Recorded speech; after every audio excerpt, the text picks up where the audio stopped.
Good morning. It's Tuesday, January the 8th. The year is 2019. If you watch the news or you live in the Los Angeles area, yesterday another black man was found dead at the California home of Democratic mega donor Ed Buck.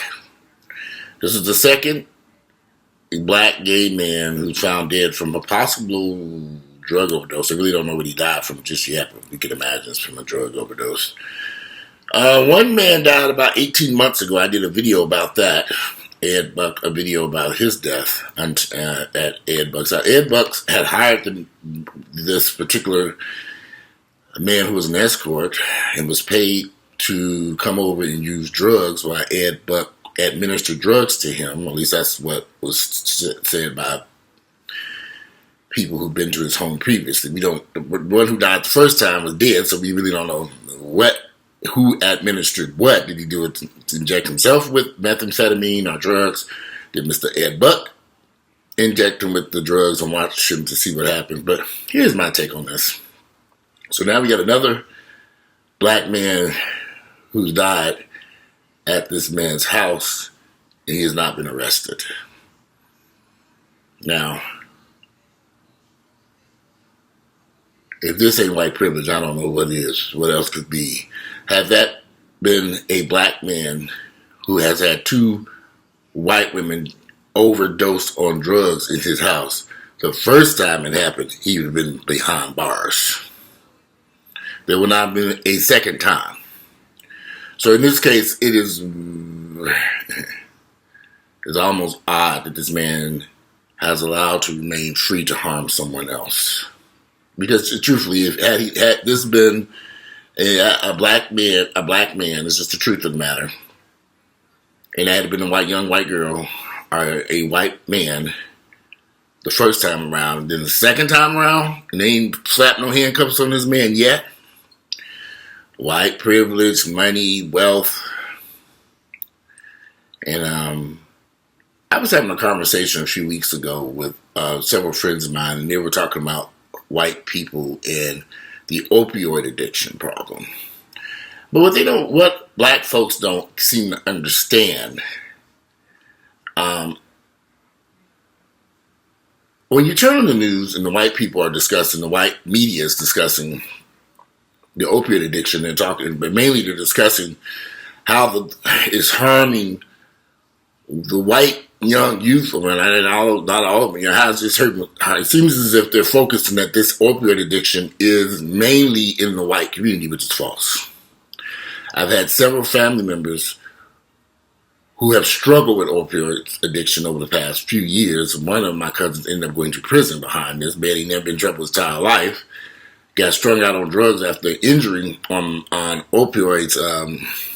I forget the pills he was taking, but he had an injury and started using these drugs, and just led to a life of crime to get more drugs and all kinds of shit. He ended up going to prison behind it. I believe firmly that going to prison might have saved his life because he's out now. He seems to be doing much better. But there's a large group of black Americans battling methamphetamine, opioids, heroin, all types of drugs that are killing us. But we have ignored it. The white media has ignored it. It's not being discussed at all because of the color of our skin. It just isn't being discussed. So I look at this second dead man in Mr. Ed Buckley's apartment in the Hollywood Police or West Hollywood Police or whatever city he's in out there. They have not raided his apartment and looked for drugs and arrested this man and held him and charged him with anything. I find it very odd. I find it almost strange. And the only thing I can think is because of his money and his connections that have kept him out of jail for a second time. I look at these young men here in Atlanta struggling with these pill addictions, and it's rampant in this town. There was a friend of mine who's a bodybuilder, very nice, attractive, handsome guy. Through a series of injuries, he ended up getting hold of some prescription pain pills from various doctors, and he has just spiraled down unbelievably over the past few years, from being on the cover of magazines to living in a hotel. He was on the cover of several fitness magazines. Had amazing body. Had a great future ahead of him. He's about 10 to 15 years younger than me. But once he started getting those injuries and he started taking them pain pills, it just destroyed. It has effectively destroyed his life for now.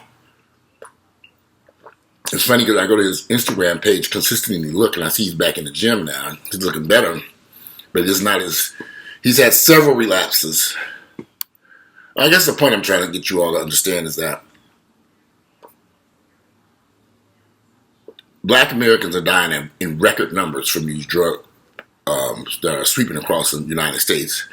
Methamphetamine, or the pills, these prescription pill medications, but no one's discussing it. No one said anything. You have an entire community here in Atlanta battling these addictions.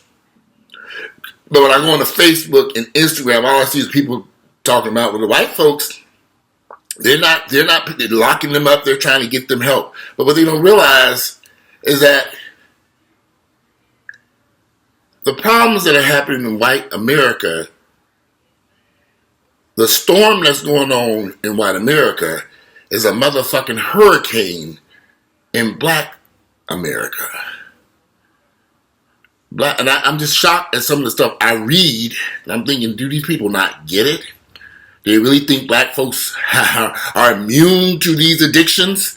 That we just got crack and marijuana? No. Years ago, when the AIDS epidemic first started, the only people you saw in the news media were white folks. And it kind of got out into the conscience of America, it's a white gay disease, which was false. There were many Black folks suffering from HIV in the very beginning, but it was swept under the rug. They weren't shown on TV. They weren't interviewed. They weren't people. You never saw these Black faces because, well, I don't know. I guess nobody wanted to see us. Either nobody wanted to see us, or maybe the Black folks, Black gays who were suffering from this, didn't want to be seen. It could be a mixture of two.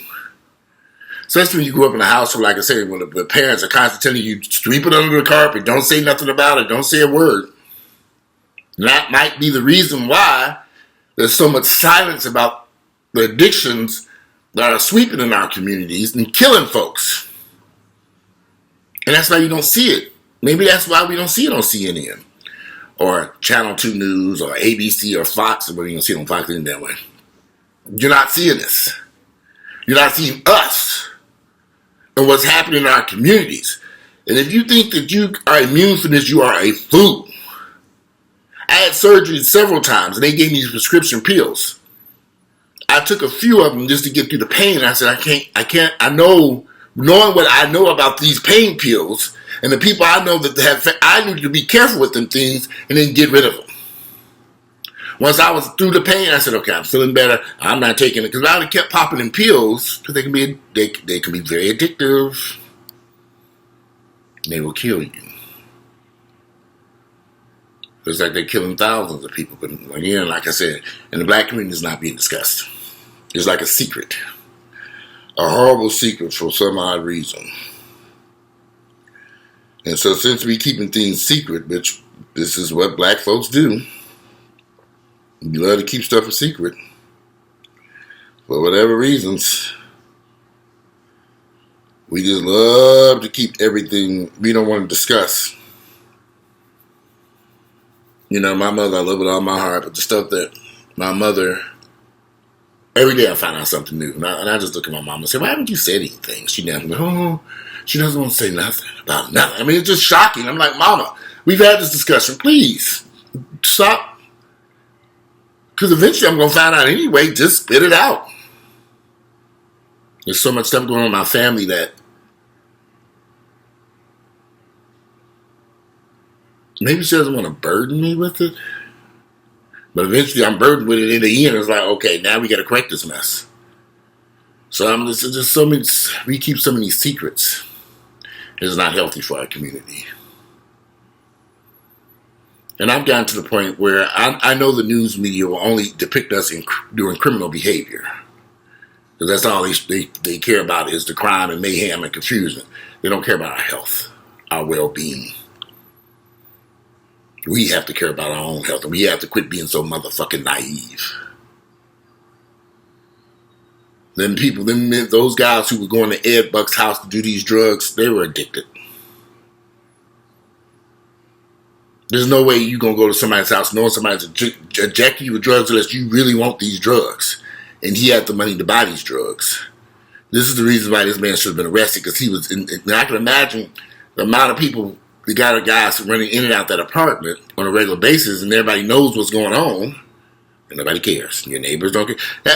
I just find this odd, because had this been a black man over there doing this, they'd have been ran his ass up out of there. He'd been in the back of a paddy wagon. Quick. It's funny because every time me and Earl would get into a fight, the police come up to the house, they just slapped our ass in handcuffs and threw us in the back of a paddy wagon fast. Drove our ass all around Buckhead all night long and then got us to that jail. As soon as they get over there, okay, lock the door because we about to lock y'all niggas up. And I'm like, okay, again? You know that ignorant nigga, every time Earl calls the police, I ain't calling no damn police before I'm going to bed. He goes, I'm calling the police. Yes, they're going to lock our asses up. That's what they do when they come to black folks' houses. They will put your ass behind. They will lock you up quick. They don't care. They look, you just a nigga to them. And had this been a black man, I swear to you all, they would have slapped his hands in handcuffs and dug up something on his ass. A black man with some white dead girls over there, ooh boy.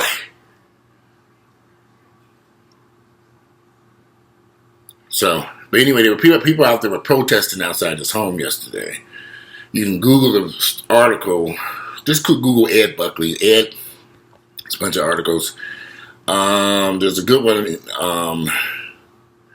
Protesters demand California Democratic mega donor Ed Buck's arrest amid second man found dead in his apartment. Second body found. Protests erupted Tuesday. This was yesterday.